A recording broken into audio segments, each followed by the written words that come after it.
कि शिक्षा शेरनी का दूध है, जो उसे पी लेता है दहाड़ना शुरू कर देता है। रटने के सिद्धांत को छोड़कर समझने के सिद्धांत पर आना पड़ेगा।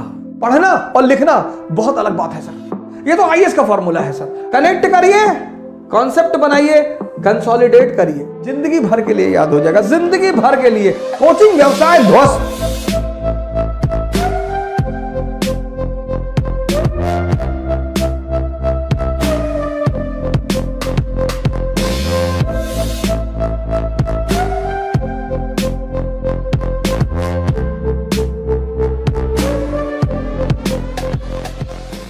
अपने बच्चों को आप शिक्षा में कुछ चीजें अपने बच्चों को सिखाइए सर।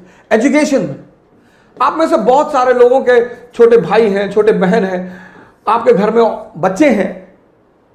एजुकेशन सोल है सर, सोल। इसी एजुकेशन ने, अंबेडकर का एक बड़ा प्यारा वचन है, बहुत प्यारा, जबरदस्त, कि शिक्षा शेरनी का दूध है, जो उसे पी लेता है दहाड़ना शुरू कर देता है। Education is the milk of a tigress. Anyone who consumes it starts roaring.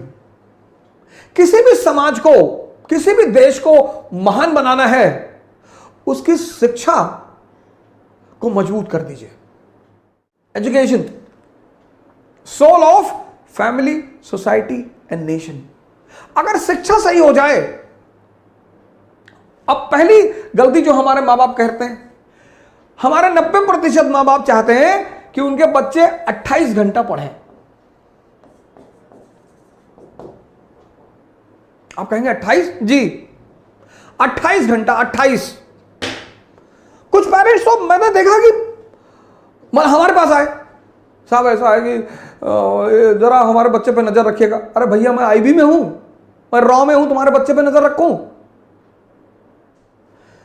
बच्चों को इस फॉर्मूले पे पढ़ाइए, 4 × 8 & 18। ये 8 & 18 का फॉर्मूला कंपटीशन वालों के लिए, वो भी आईएएस। बच्चे क्लास 8th तक, 8th बच्चे क्लास 8th तक 3 × 3 इस पैरामीटर पे पढ़ें। 3 घंटे पढ़ें, जिसमें होमवर्क भी शामिल है, और 3 घंटे उनको सोचने पर मजबूर करिए। उनको कनेक्टिविटी का सिद्धांत बताइए।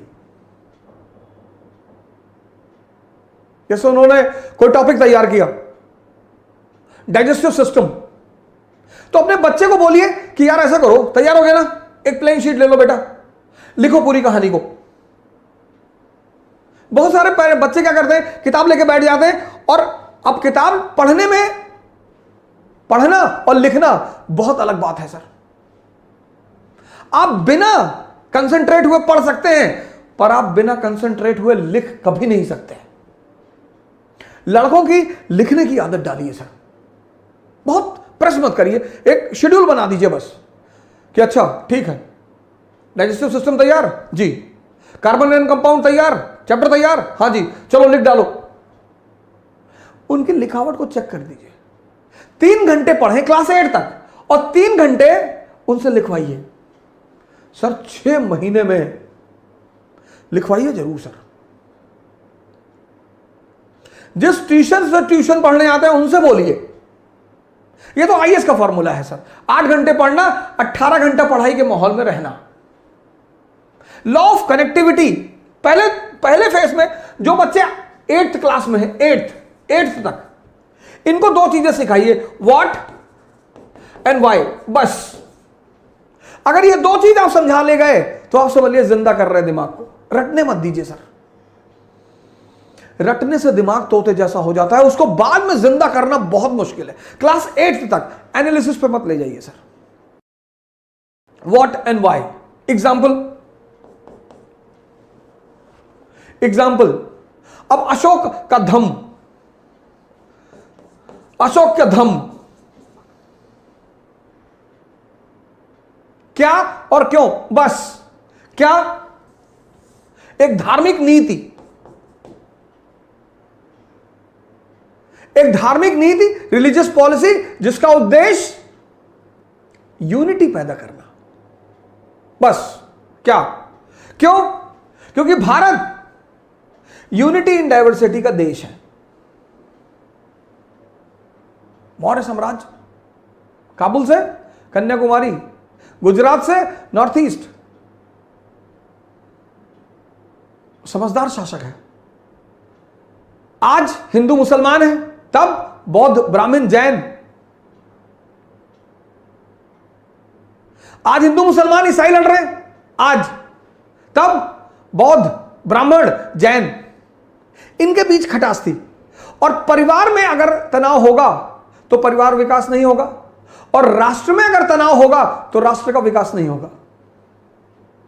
यह बात अशोक को समझ में आई कि विकास के लिए सबसे जरूरी चीज क्या है? Internal peace. तो वो धम्म की नीति लेकर आया। बस इतना समझा दीजिए।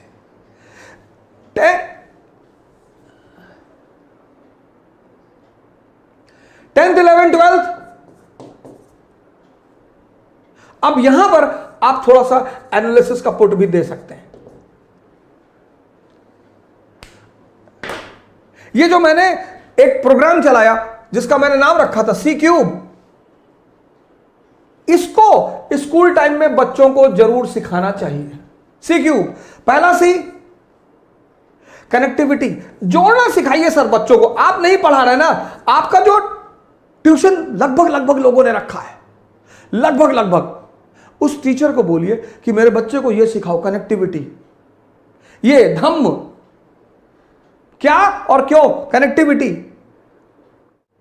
मैंने आपसे पिछले सीरीजों में कहा है, समझदारी का विकास करना है, और यह समझदारी का विकास का जो अवसर है वो स्कूल है। कनेक्ट करना सिखाइए, कनेक्ट, रटना मत सिखाइए। कि अगर यह धम्म की नीति अशोक ला रहा है, क्लास 8th का चैप्टर है अशोक और उसका धम्म,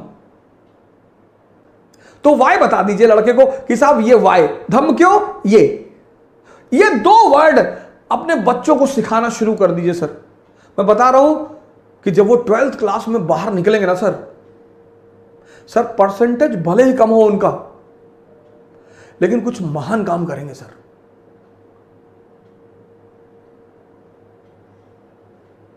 परसेंटेज बहुत ही भले ही कम हो सर, लेकिन काम कुछ महान करेंगे सर।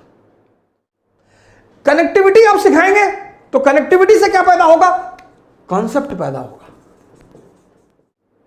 भारत की शिक्षा प्रणाली को रटने के सिद्धांत को छोड़कर समझने के सिद्धांत पर आना पड़ेगा। यह पहला परिवर्तन भारत की शिक्षा प्रणाली को करना पड़ेगा सर, करना ही पड़ेगा। शिक्षा का उद्देश्य है दिमाग को जिंदा करना। कनेक्टिविटी सिखाइए सर। शुरुआत में किसी भी चीज की जो लर्निंग है, लर्निंग, जैसे साइकिल चलाना जब आपने सीखा तो शुरुआत में दर्द हुआ, शुरुआत में टाइम, किसी भी चीज के शुरुआत में टाइम लगेगा सर। एक बार आप सीख गए, उसके बाद हाथ छोड़ के साइकिल चलाने लगे। वो जो पहला फेज होता है वो ऐसा होता है, ऐसा, यही चैलेंजिंग होता है। लर्निंग का जो पहला फेज होता है वो ये होता है। बड़ा इंपेशेंट हो जाता है आदमी कि यार बहुत धीरे हो रहा है। शुरुआत में होगा सर, शुरुआत में आप साइकिल लेके भागे, फिर आप बीच में घुसे कुछ दिन, फिर आप डंडे पे बैठे, फिर आप गद्दी पर आए, एक दिन आप थोड़ी बैठ गए। Learning is always a slow process, always. Impatient होने की जरूरत ही नहीं है सर। कनेक्टिविटी सिखाइए सर, अपने बच्चों को जोड़ना सिखाइए। आप नहीं पढ़ा रहे ना, आपका ट्यूटर पढ़ा रहा है, कोच पढ़ा रहा है, ट्यूशन पढ़ा रहा है, उनको बोलिए कि भैया हमारे बच्चों को रटाना मत। ये शिक्षा का आधार होना चाहिए। कनेक्टिविटी, कनेक्ट हो गया, कॉन्सेप्ट बन गया, और जब ये कॉन्सेप्ट बन गया कंसोलिडेट हो जाएगा, जिंदगी भर के लिए याद हो जाएगा, जिंदगी भर के लिए। कनेक्ट करिए, कॉन्सेप्ट बनाइए, कंसोलिडेट करिए, और क्लास 8 से शुरू करिए, 12 तक आते आते पूरा दिमाग, कोचिंग व्यवसाय ध्वस्त, कोचिंग व्यवसाय ध्वस्त। जय हिंद। कल फिर मिलेंगे। Thank you.